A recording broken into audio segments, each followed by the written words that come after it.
ഋഷ്യശൃംഖനെ കുറിച്ച് നിങ്ങൾ കേട്ടിട്ടില്ലേ? കണ്ടിട്ടും ഉണ്ടാകും. എങ്ങനെയാണെന്ന് ഓർക്കുന്നില്ലേ? 90s യുവാക്കളൊന്നും മറന്നു കാണാനിടയില്ല.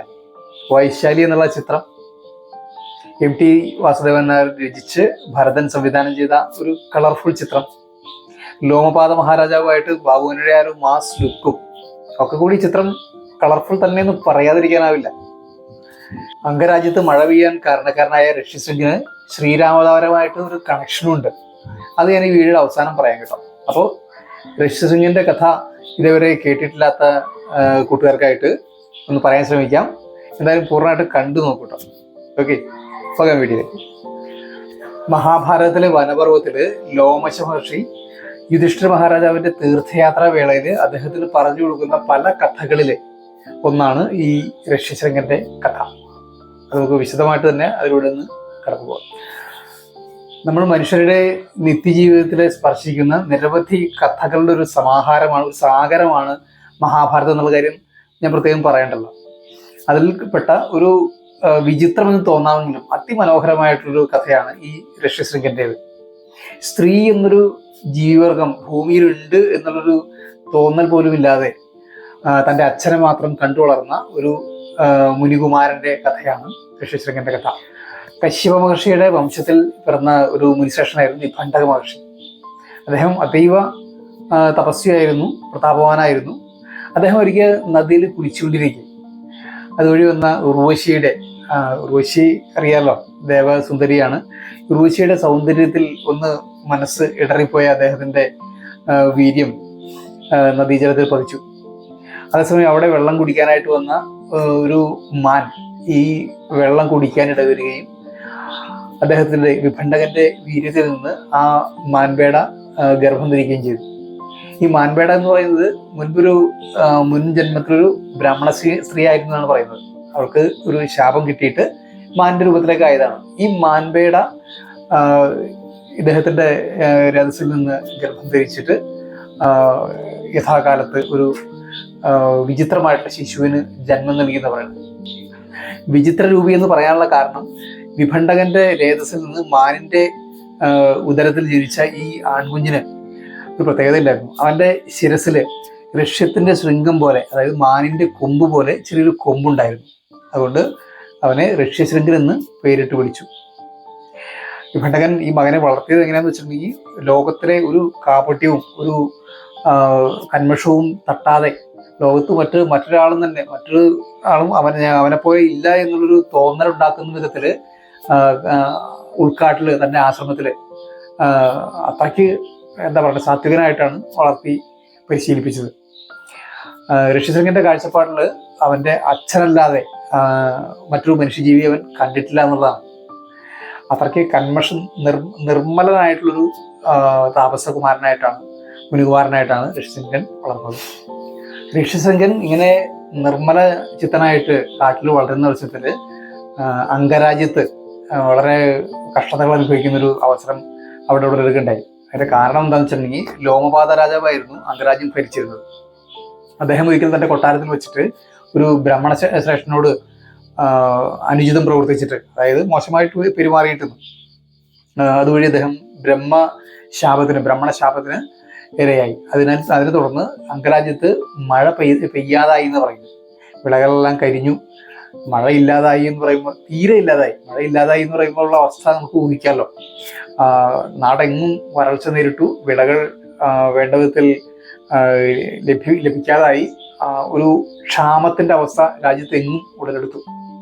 രാജാവ് ഇതിന് പരിഹാരം കാണാനായിട്ട് ഉടനടി ജ്യോതിഷിമാരൊക്കെ ഉണ്ടാവുമല്ലോ രാജാവിന്റെ പരിവാരങ്ങളായിട്ട്. ജ്യോതിഷിമാരൊക്കെ വിളിച്ചു, പണ്ഡിതരെ വിളിച്ചു. ആ കൂട്ടത്തിൽ മുതിർന്നൊരു പണ്ഡിതൻ അഭിപ്രായപ്പെട്ടത്, മഹാരാജാവേ, ഉൾക്കാട്ടില് വിഭണ്ഡക മഹർഷിയുടെ പുത്രനായിട്ട് ഋഷ്യശൃംഖൻ എന്നൊരു നിർമ്മലനായിട്ടുള്ള മുനികുമാരനുണ്ട്. വളരെയധികം തപശക്തിയും ശ്രേഷ്ഠതയുമുള്ള ആ മുനികുമാരൻ എന്ന് നമ്മുടെ രാജ്യത്ത് കാലുകുത്തുന്നുവോ അന്ന് നമ്മുടെ രാജ്യത്തെ ഇന്ദ്രദേവൻ മഴ നൽകി അനുഗ്രഹിക്കുമെന്ന് നിർദ്ദേശിക്കുകയുണ്ടായി. നിർദ്ദേശം അദ്ദേഹം മനസ്സ് സ്വീകരിച്ചു. പക്ഷെ ഇത് എന്തുമാത്രം കഠിനമായിട്ടുള്ള പ്രവൃത്തിയാണെന്ന് അദ്ദേഹം മനസ്സിലാക്കുന്നുമുണ്ട്. കാരണം കാട്ടിൽ അച്ഛനോടൊപ്പം നിർബലനായി വളരെ കാമക്രോധ മോഹങ്ങളൊന്നും ഇല്ലാതെ തികഞ്ഞ ബ്രഹ്മചര്യത്തിൽ മുന്നോട്ട് ജീവിക്കുന്ന ഋഷ്യശൃംഖനെ എങ്ങനെ നാട്ടിലേക്ക് കൊണ്ടുവരും, അംഗരാജ്യത്തേക്ക് കൊണ്ടുവരും എന്നുള്ളത് ലോകമാത മഹാരാജാവിന്റെ മുന്നിലൊരു കീറാമുട്ടിയായിട്ടുള്ള പ്രശ്നമായിട്ട് തന്നെയാണ് അദ്ദേഹം കണ്ടത്. അതിനുള്ള മാർഗം എന്താണെന്ന് അദ്ദേഹം തലപുകഞ്ഞ് ആലോചിച്ചു. ഋഷ്യശൃംഖനെ രാജ്യത്ത് എത്തിക്കുക എന്നുള്ളത് നേരായ മാർഗത്തിൽ നടക്കില്ല എന്നുള്ളത് ലോകമാത മഹാരാജാവ് മനസ്സിലാക്കി.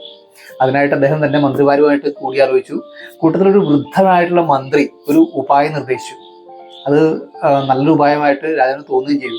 അതിങ്ങനെയായിരുന്നു: ഒരു സ്ത്രീയെ പോലും കണ്ടിട്ടില്ലാത്ത, ഒരു സ്ത്രീ സ്പർശം ഏറ്റിട്ടില്ലാത്ത ഋഷ്യശൃംഖനെ വശീകരിക്കാനായിട്ട് ഗണികകളെ അയച്ചാൽ, അതായത് നല്ല വശ്യം അറിയാവുന്ന ഗണിക സ്ത്രീകളെ അയച്ചിരുന്നെങ്കിൽ അതുവഴി വശീകരിച്ച് തന്റെ രാജ്യത്തേക്ക് കൊണ്ടുവരാനാകുമെന്ന് ഒരു വൃദ്ധ മന്ത്രി അദ്ദേഹത്തോട് ഒരു ഉപായം പറഞ്ഞു കൊടുത്തു.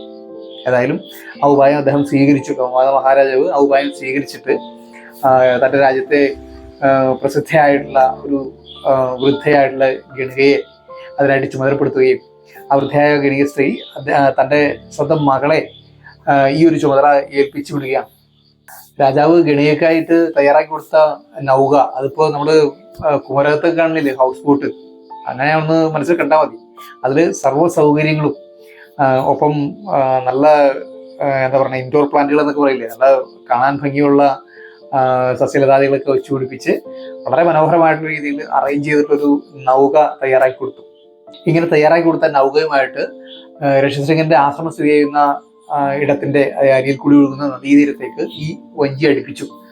അങ്ങനെ ഒരു ദിവസം വിഭണ്ഡക മഹർഷി തന്റെ ആശ്രമത്തിലേക്കുള്ള ഹോമ ആവശ്യങ്ങൾക്കായിട്ടുള്ള, അഗ്നിഹോത്രാദികൾക്കായിട്ടുള്ള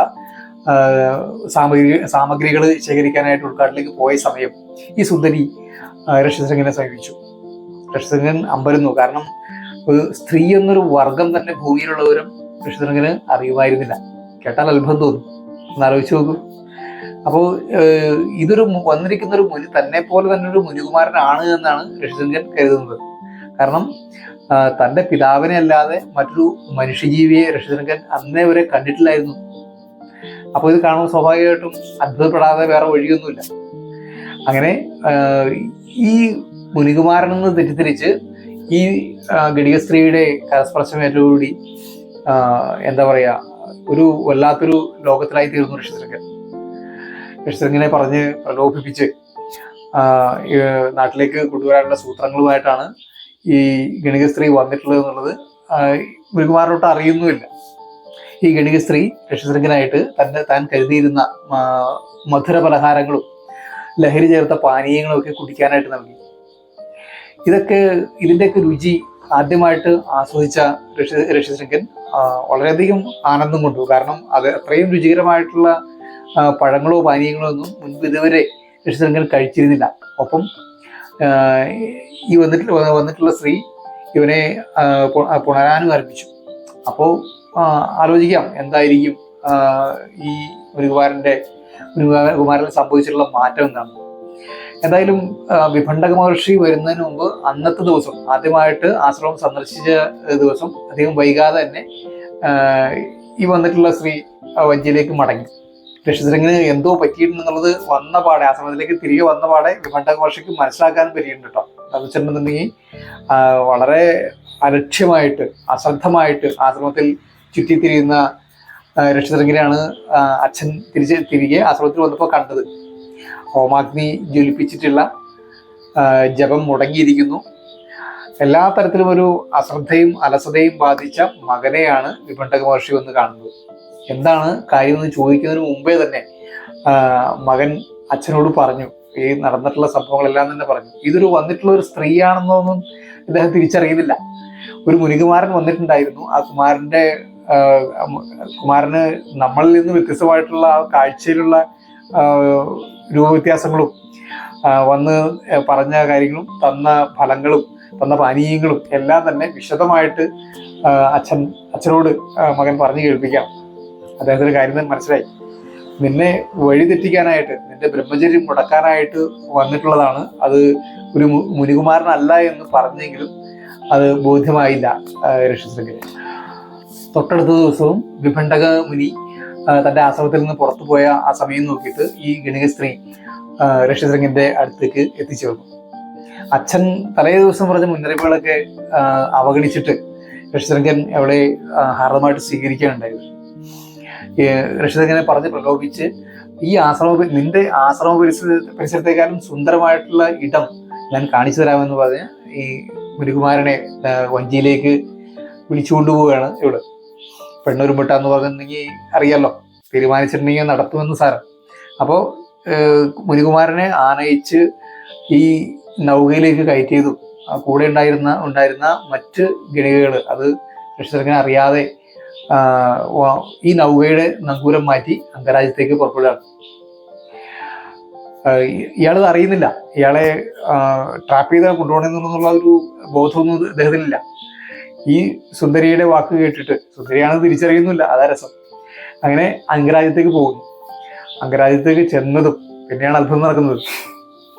ഋഷ്യശൃംഗൻ സഞ്ചരിച്ച നൗക അംഗരാജ്യത്ത് എത്തിയതും ഋഷ്യശൃംഗൻ അംഗരാജ്യത്ത് കാൽ കുത്തിയതും അവിടെ മാറ്റങ്ങളുടെ ലക്ഷണം കണ്ടു. വർഷങ്ങളായിട്ട് മഴ പെയ്യാതിരുന്ന രാജ്യമൊട്ടാകെ ഇടിവെട്ടി മഴ പെയ്തെന്ന് പറഞ്ഞാൽ, കനത്ത ഇടിമിന്നലോടുകൂടി മഴ പെയ്തെന്ന് പറഞ്ഞാൽ പൗരന്മാരെല്ലാവരും ആനന്ദ നൃത്തത്തെ ചവിട്ടി. വരണ്ടു കിടന്ന വയലുകൾ എന്താ പറയണേ പച്ചപ്പണിഞ്ഞു എന്ന് പറയുന്നുണ്ട്. അപ്പോൾ ലോമപാത മഹാരാജാവ് തനിക്ക് ഈ ഒരു ഉപദേശം തന്ന പണ്ഡിതന്മാരെ ഓർത്തു. ലോമപാത മഹാരാജാവ് നേരിട്ടെത്തി ഋഷ്യശൃംഗനെ സ്വീകരിച്ച് ആനപ്പുറത്തേറ്റി രാജകൊട്ടാരത്തിലേക്ക് കൊണ്ടുപോയി എന്നാണ് പറയുന്നത്. തൻ്റെ രാജ്യത്ത് വന്ന മാറ്റങ്ങളുടെ നന്ദി സൂചകമായിട്ട് അദ്ദേഹം തൻ്റെ മകൾ ശാന്തയെ ഋഷ്യശൃംഗന് വിവാഹം ചെയ്ത് നൽകുകയുണ്ടായി. ഇതേ സമയം തൻ്റെ ആശ്രമത്തിൽ തിരിച്ചെത്തിയ വിഭണ്ഡക മഹർഷിക്ക് മകനെ കാണാഞ്ഞ് തൻ്റെ തപശക്തി കൊണ്ട് അദ്ദേഹം കാര്യം മനസ്സിലാക്കി. അംഗരാജ്യത്തേക്ക് മകനെ വശീകരിച്ച് കൊണ്ടുപോകുന്നതായിട്ട് മനസ്സിലാക്കിയ അദ്ദേഹം വളരെയധികം ക്രോധത്തോടെ അംഗരാജാവിനെ ശപിച്ച് ഭസ്മമാക്കാനുള്ള ക്രോധത്തോടെ അംഗരാജ്യത്തേക്ക് പുറപ്പെടുകയാണ്. ഇത് ഇങ്ങനൊരു സംഭവം ഉണ്ടാവുമെന്ന് ലോമപാത മഹാരാജാവ് മുൻകൂട്ടി കണ്ടിരുന്നു. കാരണം വിഭണ്ഡക മഹർഷി അതീവ തപശക്തിയുള്ളവനാണെന്നും അദ്ദേഹത്തിന്റെ ക്രോധം തന്റെ മേൽ പതിച്ചു കഴിഞ്ഞിട്ടുണ്ടെങ്കിൽ നാശമായിരിക്കും ഫലമെന്ന് അദ്ദേഹം മുൻകൂട്ടി കണ്ടിരുന്നു. അതിനെ തടയാനുള്ള ഉപായങ്ങളും അദ്ദേഹം രാജ്യത്ത് ഒരുക്കിയിരുന്നു. ഇദ്ദേഹം ഈ മുനി വരുന്ന വഴിക്ക് തന്റെ പ്രജകളെയെല്ലാം, ഈ ലോമപാത മഹാരാജാവ് തന്റെ പ്രജകളെല്ലാം ഒരുക്കി നിർത്തിയിരുന്നു. മുനിയെ എല്ലാ തരത്തിലുമുള്ള ഉപചാരങ്ങൾ നൽകി സ്വീകരിക്കാൻ പാകത്തിന് അദ്ദേഹത്തിന് വേണ്ടുന്ന അന്നപാനീയങ്ങളൊക്കെ ഉപചാരമായിട്ട് കൊടുക്കാനും തങ്ങൾ അങ്ങയുടെ ദാസന്മാരാണെന്ന് പറഞ്ഞുകൊണ്ട് മുനിക്ക് വേണ്ടുന്ന എല്ലാ തരത്തിലുള്ള ഉപചാരങ്ങളും കൊടുത്തുകൊണ്ട് അദ്ദേഹത്തിന്റെ പ്രജകള് മഹാരാജാവിന് ഫുൾ സപ്പോർട്ട് കൊടുക്കണം പറയില്ലേ, അങ്ങനെ മഹാരാജാവിന് കട്ട സപ്പോർട്ടുമായിട്ട് പ്രജകൾ കൂടി നിന്നിരുന്നു. ഇങ്ങനെ ചെല്ലുന്ന ഇടത്തെല്ലാം അദ്ദേഹം ഈ വിഭണ്ഡക മഹർഷിക്ക് അദ്ദേഹത്തിന് വളരെ നല്ലൊരു സ്വീകരണമാണ് കിട്ടിയിട്ടുള്ളത്. നല്ല സ്വീകരണങ്ങളും പരിചരണങ്ങളും കിട്ടിക്കഴിഞ്ഞപ്പോൾ അദ്ദേഹം വളരെയധികം സന്തുഷ്ടനായി. ഈ അദ്ദേഹത്തിന്റെ ആദ്യമേ ഉണ്ടായിരുന്ന കോപം ഒന്ന് ശമിച്ചു.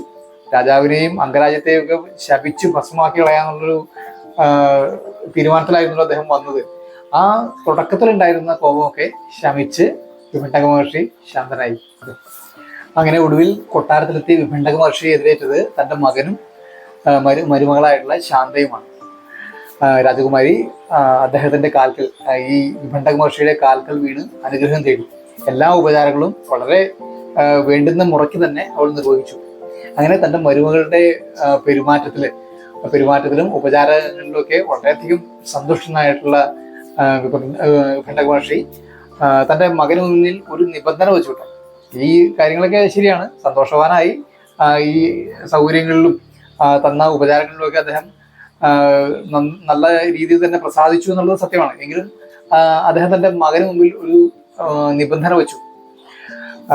നിന്റെ ഗൃഹസ്ഥാശ്രമ കടമകളൊക്കെ തീർന്നിട്ട്, പുത്രന്മാർ ജനിച്ച് തൻ്റെ ഗൃഹസ്ഥാശ്രമ കടമകളൊക്കെ തീർന്നതിന് ശേഷം നീ തിരിച്ച് ആശ്രമത്തിലേക്ക് വരണം, തൻ്റെ താമസവൃത്തി തുടരണമെന്നുള്ള നിബന്ധന ഋഷ്യശൃംഗന് മുന്നിൽ അച്ഛൻ വഹിക്കുകയാണ്. അത് പരിപൂർണമായിട്ട് മകൻ അംഗീകരിക്കുകയും ചെയ്തിട്ടുണ്ട്. അങ്ങനെ എല്ലാം കൊണ്ടും ഒരു സന്തോഷ പര്യവസായിയായിട്ടുള്ളൊരു രംഗമായിരുന്നു കൊട്ടാരത്തിൽ സംഭവിച്ചത്. ഋഷ്യശൃംഗന്റെ കഥ ഇവിടം കൊണ്ട് അവസാനിക്കുന്നില്ല. രാമായണവുമായിട്ട് ഇതിനൊരു കണക്ഷൻ ഉണ്ട് എന്നുള്ളത് ഞാൻ വീഡിയോ തുടക്കത്തിൽ പറഞ്ഞില്ലേ. അതെന്താ സംഭവം എന്ന് വെച്ചിട്ടുണ്ടെങ്കിൽ, രാമായണത്തിലെ വളരെ പ്രസിദ്ധമായിട്ടൊരു വഴിത്തിരിവിന് കാരണമായത് ഈ ഋഷ്യശൃംഖനാണ്. വളരെ വർഷങ്ങൾക്ക് ശേഷം തനിക്ക് മക്കളില്ലാതെ വിഷമിച്ചിരുന്ന ദശരഥ മഹാരാജാവ് തന്റെ സഖാവായിരുന്ന ലോമപാദന്റെ കൊട്ടാരത്തിൽ നിന്നും ഈ ഋഷ്യശൃംഖനെ തന്നെയാണ് തന്റെ രാജ്യത്തേക്ക് ക്ഷണിക്കുന്നത്. എന്തിനാണെന്നറിയാലോ? അദ്ദേഹം നടത്തിയ പ്രശസ്തമായിട്ടുള്ള പുത്രകാമേഷ്ടി യാഗം അത് നടത്തിയത് ഈ ഋഷ്യശൃംഖന്റെ കാർമ്മികത്വത്തിലാണ്. ഈ പുത്രകാമേഷ്ടി യാഗത്തിലാണ് അഗ്നിദേവൻ പ്രസാദിച്ചിട്ട് ദശരഥ മഹാരാജാവിന് ദിവ്യമായിട്ടുള്ള പായസം പ്രസാദമായിട്ട് നൽകുന്നത്. ഈ പായസം തന്റെ ഭക്തിമാർക്ക്, തന്റെ രാജ്ഞിമാർക്ക് കൊടുത്തതിന് ശേഷമാണ് അവർ ശ്രീരാമലക്ഷ്മണന്മാരും ഭരത ശത്രുഘ്നന്മാരുമായിട്ട് 4 പുത്രന്മാർക്ക് ജന്മം നൽകുന്നത്. അങ്ങനെ ഋഷ്യശൃംഖന് ശരിക്കും ശ്രീരാമാവതാരവുമായിട്ട് അതിൻ്റെ ഒരു ഉൽപ്പത്തിയുമായിട്ട് ചെറുതല്ലാത്തൊരു ബന്ധം കൂടിയുണ്ട് എന്ന് നിങ്ങളോട് പറയുകയാണ്. അപ്പോൾ മഹാഭാരതത്തിലെ ഈ അപൂർവമായിട്ടുള്ള ഉപകഥ നിങ്ങൾക്ക് ഇഷ്ടമായെന്ന് കരുതുകയാണ്. ഇതുപോലുള്ള ഇതിഹാസ കഥകളും കാണാനും കേൾക്കാനും ഒക്കെ ആയിട്ട് നമ്മുടെ ചാനൽ ഒന്ന് സബ്സ്ക്രൈബ് ചെയ്ത് വയ്ക്കാൻ മറക്കണ്ട. അപ്പോൾ വരുന്ന വീഡിയോകൾ നമുക്ക് കണ്ടുകൊണ്ടേയിരിക്കാം, മഹാഭാരത കഥകൾ കേട്ടുകൊണ്ടേയിരിക്കാം. ലോകാ സമസ്ത സുഖിനോ ഭവന്തു.